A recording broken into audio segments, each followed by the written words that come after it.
We are what we think. The brain is the storage center for everything we learn from kindergarten on up and down. It also stores as fact the perceptions we have from our life experience and from society's explanation of those experiences. It's an electronic library and it's very efficient. It has its own card catalog. So yesterday I learned this certain fact and I started a new file in my library in the card catalog. And today something happens, or I'm told something. It's a little bit different, but it's kind of like the fact I learned yesterday. So I just file it under the same card, and that's so much more efficient than making a new card every time I learn a new thing. I can just pile a whole bunch of facts together and kind of come up with my own fact. And that's pretty much a perception. But the brain doesn't know any difference. It's just the librarian. It's the library, and it's trying to do good work on a limited budget. Initially, we make those first thoughts. And thoughts is not the library. Thoughts comes out of that library. We make those thoughts by choice. But if we don't discipline our mind, our thoughts can become a continual loop of the same old. Not often enough do we consciously choose what to think. Do you ever think about that? I call it the runaway mind, or the undisciplined mind. It takes focus to think with discernment. Our thoughts, right or wrong, good or bad, just go to that electronic library housed in our skull. It's kind of like in Switzerland where you hide away your money, the skull. It thinks those facts are pretty darn important. And there's a lot of functions underneath that skull. And they're all being protected by that thick skull. So now, we're going to learn sometime along the way that we can think with our heart too. And that's the best. But for now, the brain just says, right or wrong, I'm going to take that as fact because it kind of correlates with what I've already learned. And so we develop paradigms and we develop perceptions. And we believe that all of this is true. And by darn, you can't change my mind. You don't know anybody like that, do you? Mass consciousness is not always based on fact, but it can change a culture. It can change the United States. It can change the world. Our thoughts not only determine our behavior, even without being spoken, they cause reactive behavior in another person. Years ago, I read a book on reading another's body language in order to figure out what they're really thinking. I learned that unconsciously, we all respond to other people's body posture. The book had a suggestion for diffusing tense relationships.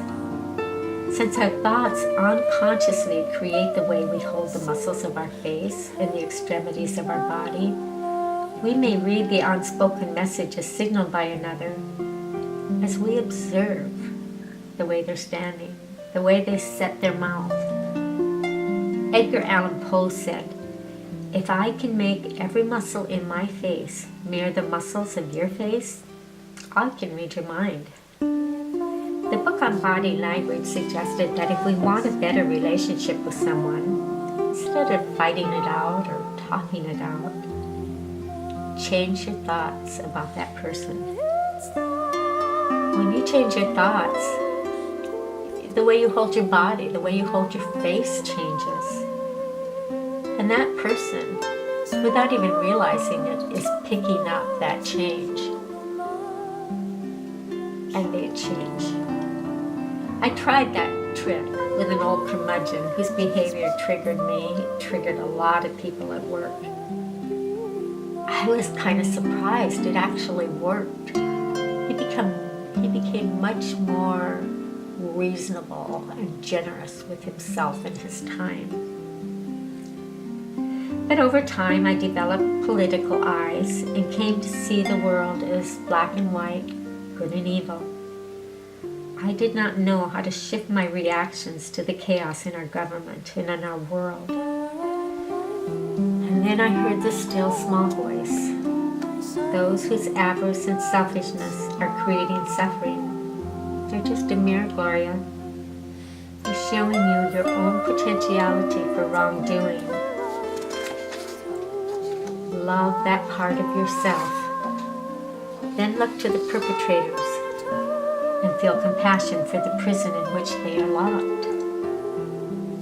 I studied an individual who displayed great narcissism, and I actually felt pity for the prison in which he was bound, unable to love himself without constant adulation.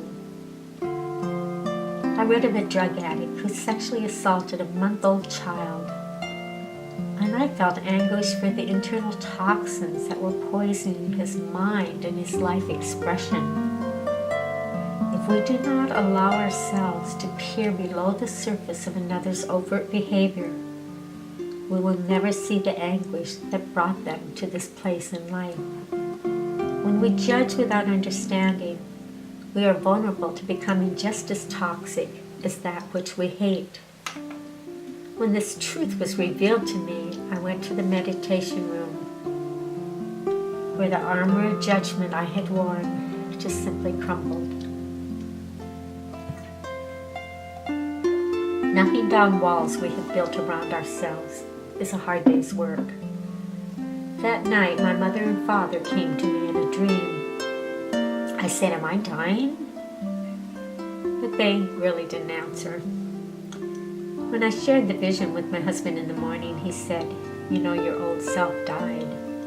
They were there to acknowledge that death and your rebirth. Your memories become part of your physical body." I have spoken about the traumatic events that occur before our frontal lobe has matured enough to even understand what's going on, much less remember. And so the energy of those horrific experiences goes to the amygdala. And then the amygdala can't get it to your higher brain, so it just shunts that energy, the energy of trauma, right into your body's cells. The cognitive mind never dealt with the situation. The result is that the frequency of fear and anger or rage sits as a prisoner of war in an underground cell. All communication with the outside world has been lost. But those prisoners are banging on the walls, and they don't make life easy. And you know, our health gets compromised. Every attitude has its key organ that it impacts. Grief impacts the lungs. Anger impacts the liver. People who hold grudges are more vulnerable to colon cancer. You may be aware of some of these emotions within yourself, but their root cause seems hidden behind a veil. You will never access those memories cognitively, as they have settled as a frequency of energy in your body. Energy workers specialize in releasing those prisoners of war, the unspoken memories. Trust in life can be shaken when trauma strikes.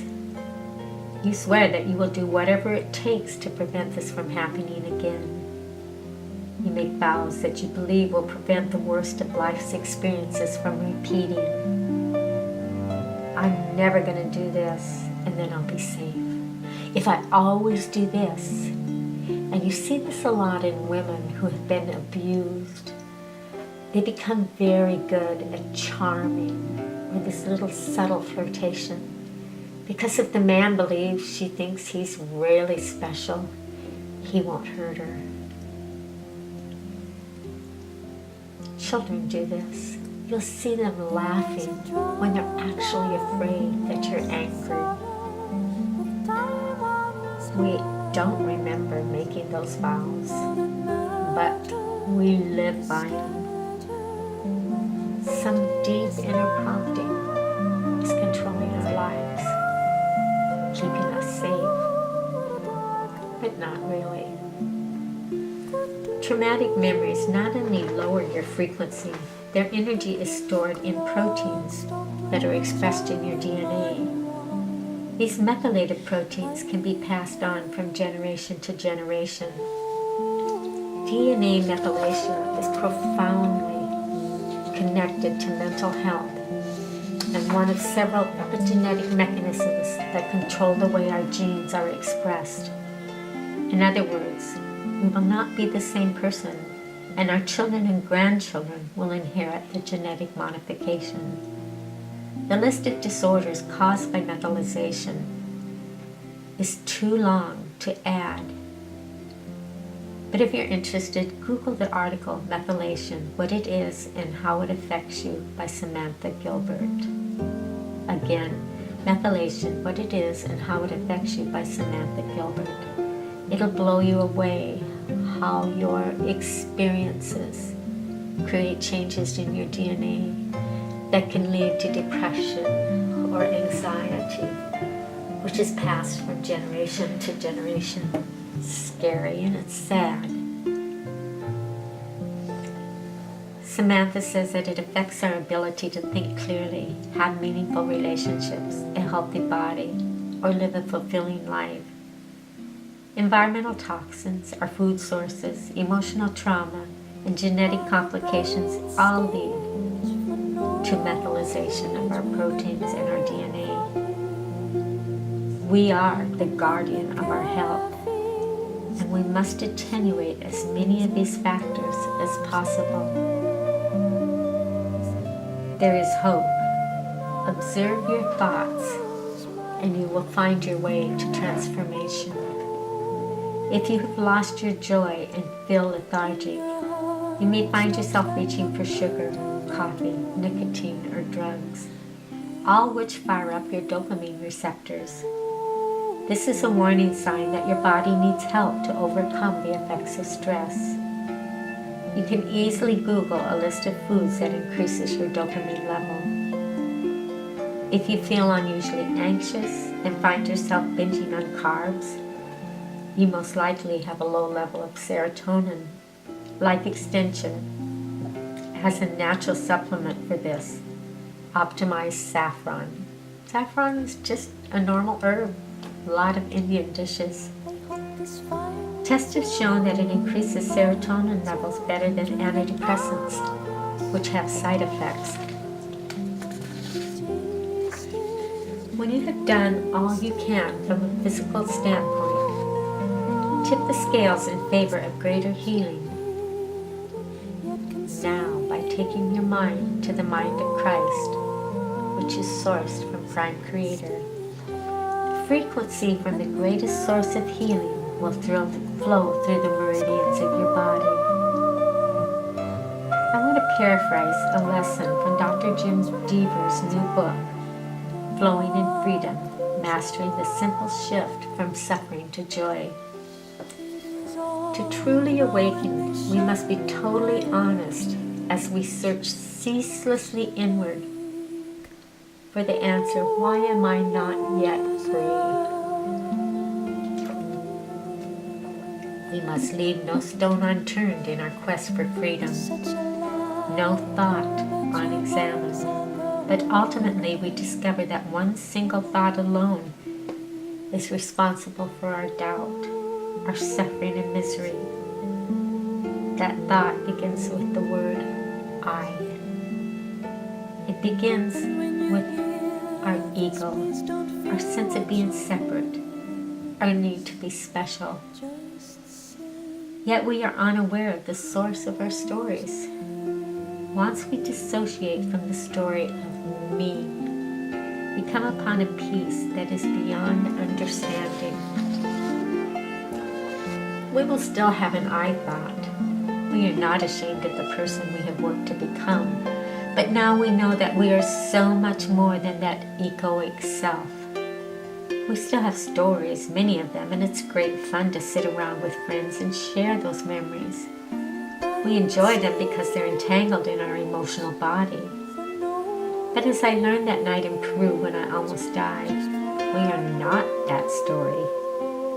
When we stand back and see our stories as separate from our true self, our mind becomes quiet, more alert, more present. And this is so because the I, the me, has merged with the greater I am. We will come into a true inner silence, a silence that is the foundation of our very being.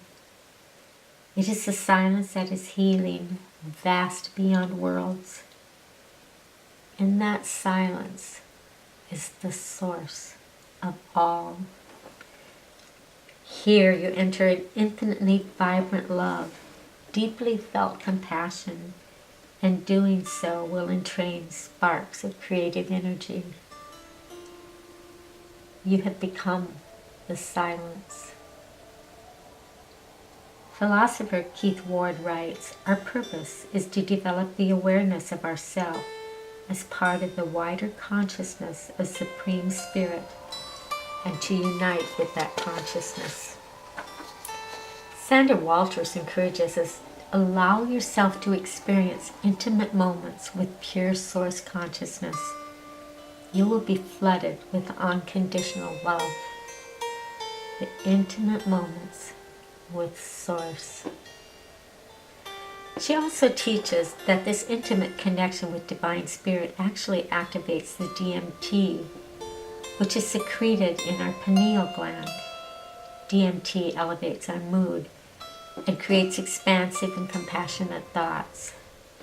Your thoughts sculpt your brain and change your body.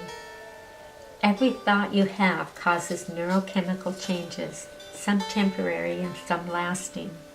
For instance, when people consciously practice gratitude, they get a surge of rewarding neurotransmitters such as dopamine and serotonin. Bingo! They will experience a general alerting and brightening of the mind just by practicing gratitude. When one moves into a place of reverence, a vast silence envelops them. Within that silence is the creative force of the cosmos. This is not time for prayer request. It is time for quiet union. And as you go into the silence of that union, your body immediately begins to heal on many levels. Your life begins to flow effortlessly with synchronicities and unexpected blessings. The universe will give you what you need, not necessarily what you prayed for. What flows through your mind may sculpt your brain in permanent ways. As a thought travels through your brain, neurons fire together in distinctive ways based on the specific information being handled. Those patterns of neuroactivity actually change the structure. The brain is very plastic. It has a lot of plasticity, which means it's constantly changing, and your thoughts do a lot of that work. One example of this is the well-known London cab driver who showed, the studies showed that the longer someone has been driving a taxi, the larger the hippocampus grows. And remember, this is the part of the brain involved with visual spatial memory. These cab drivers' brains literally expanded to accommodate the cognitive demands of navigating London's tangle of streets. Research has also shown that frequent meditation changes the volume of gray matter and reduces activity in the me center of the brain. Let's take a moment to stand and take 3 deep breaths.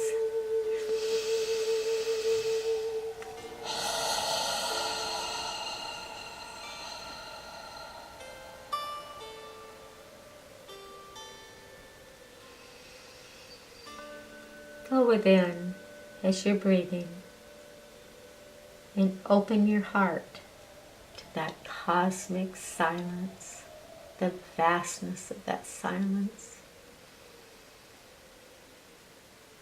Feel the union.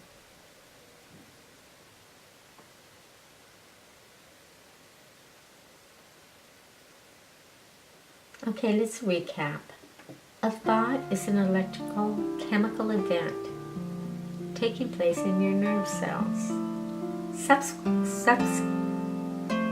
Now that word is running away. Subsequently, the thought produces a cascade of physiological changes. The article, How Your Thoughts Program Your Cells, explains it this way. There are thousands upon thousands of receptors on each cell of your body. Those cells are pretty small, so can you imagine the size of the receptors? Each receptor is specific to one peptide or protein. They're like little tiny puzzle pieces, and they only fit for one type of protein. When we have feelings of anger, sadness, guilt, excitement, happiness, nervousness, each separate emotion releases its own little flurry of neuropeptides. These neuropeptides surge through the body, find their specific receptor, and when they connect, it distorts and changes the structure of the cell. Now it gets interesting when that cell divides. If a cell has been exposed to a certain peptide more than others, say for example the peptide associated with anger, the new cell that is produced will produce more receptors for anger and not nearly enough receptors for joy or peace. Before you despair, remember every 2 months, every cell in your body is replaced. The good news is you can reprogram your pessimistic cells to be optimistic by adapting positive thinking practices like mindfulness and gratitude. The new cells that form will have more receptors for happy thoughts, for peaceful thoughts. Have you ever asked, how did she get so negative? Or, how can they always be so positive? Well, now you know. Often, by default, we create our own steady state of negativity, or we may choose to live with indomitable joy. And we're rewarded with good health and a great life. Have you ever met someone from your past and after conversation asked yourself, what happened to them? They used to be so negative. Well, you have met someone who has intentionally changed their cells to have more receptors for happy.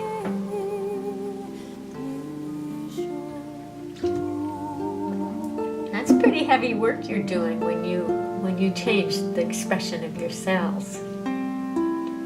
Your thoughts activate your genes. You're speaking of your genes with every thought you have. About 5% of mutations in genes are caused from health issues. 95% is created by emotions, thoughts, attitudes, behaviors. Ooh, that's a heavy load of guilt to put on me. 95% of the changes in my genes caused by my attitudes. Some changes are created by choices we make. Smoking, drinking, drugs, foods that contain chemicals, sugar, and little nutrition. Additionally, exercise, stress management, and emotional states actually will help your cells and your genes. Stress management and a steady emotional state are dependent on your thoughts. Your biology does not spell your destiny, and the genes inherited from your parents and grandparents do not fully control how your physical health is expressed. Instead, your genetic activity is attenuated by your thoughts your attitudes and perceptions. Another example of the mind-body connection lies in the chemical signature of emotions. Every time we have a thought, we release chemicals that produce reactions in the body. When that thought is accompanied by a strong emotion, the effect is exponential.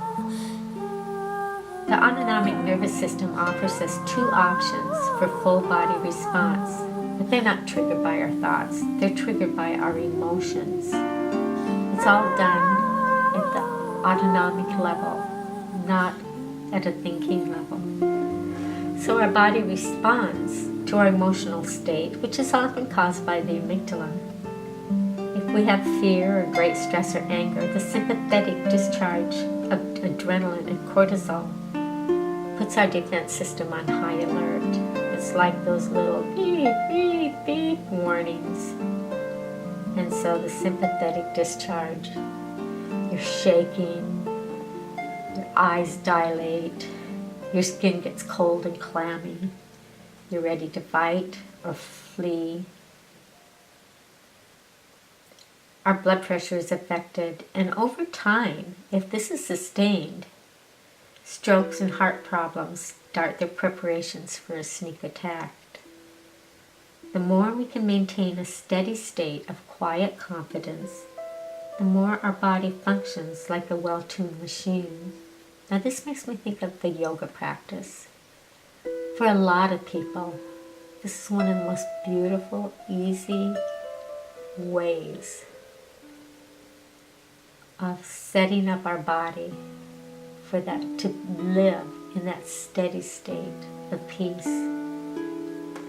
In this calmness, the parasympathetic autonomic nerves lower our blood pressure, increase blood flow through our body, improve digestion of food. And for an anesthetist, that's important because digestion stops at the moment of trauma, at the moment the sympathetic nervous system takes over. Before I close, allow me to share a short story. I had spent an entire week researching, meditating, writing, editing, and rewriting these lectures. I had many profound experiences during meditation.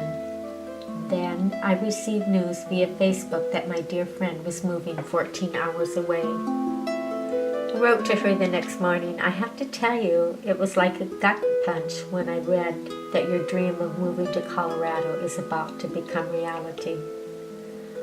I am so sad my entire body is crying. I know I'm being selfish here.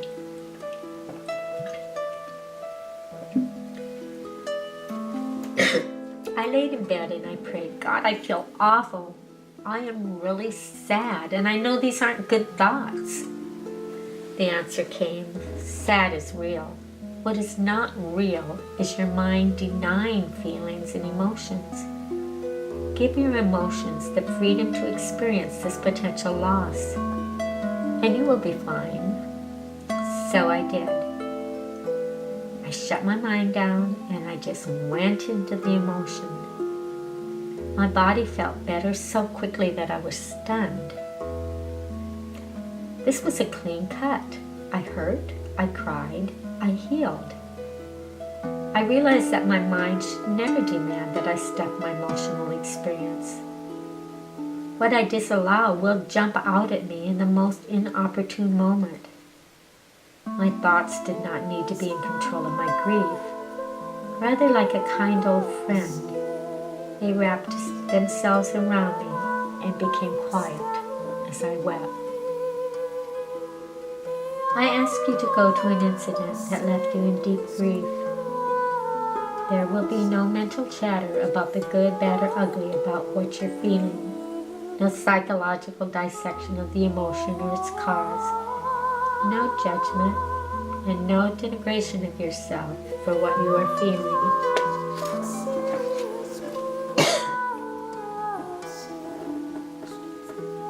Now, take that emotion from your heart and from your body. Just wrap your arms around it and send it love. And just let it cry. Just like you hold a baby when it falls down and gets hurt. cry and release.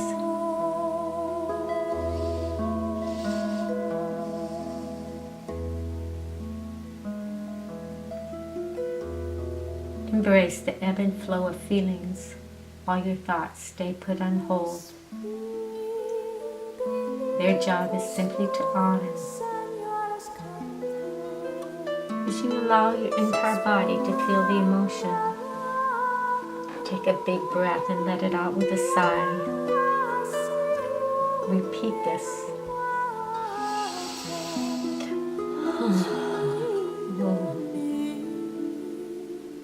This time exhale. And as you exhale,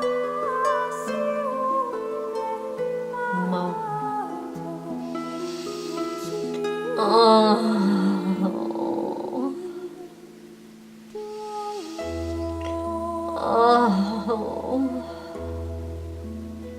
Remember, no thoughts, just the experience of the emotion. Continue to embrace the emotion. Honor it with your breath, allowing however it needs to be expressed. You may need to jump up and down like a 2-year-old, but it discharges it. You know, these macho men that are always yelling and screaming at ball games, I always kind of secretly think that they're finding a way to discharge all their fear, all their anxiety. Because you can't be a man and let the world know you feel that way, so you can discharge when you yell for a touchdown or yell at the ref. I choose to love that emotion free. Even if I have to groan a little bit, and they say groaning is just a wonderful way to discharge, but I wouldn't do it in public. There's such freedom in allowing your mind to just stay silent while your emotions have their say. Bring a little bit more love to that emotion, into the situation that elicited it, and bless it free. And I offer you great blessings.